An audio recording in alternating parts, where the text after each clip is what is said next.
तो गाड़ी है टोयोटा सीना 2015 मॉडल है। इसमें लाइट आ रहा है मेंटेनेंस का।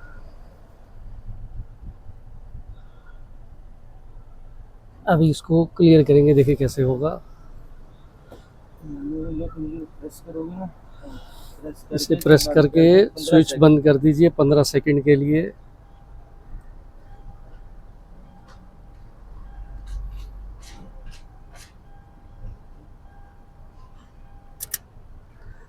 स्विच ऑन किया,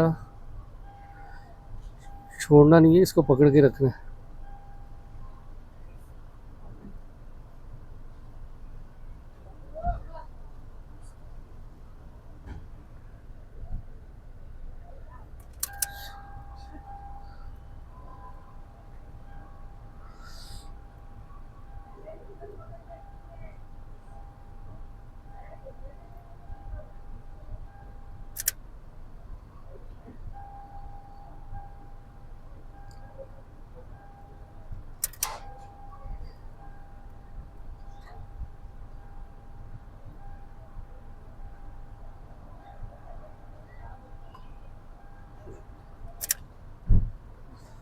देखिए लाइट ब्लिंक करने लग गया है।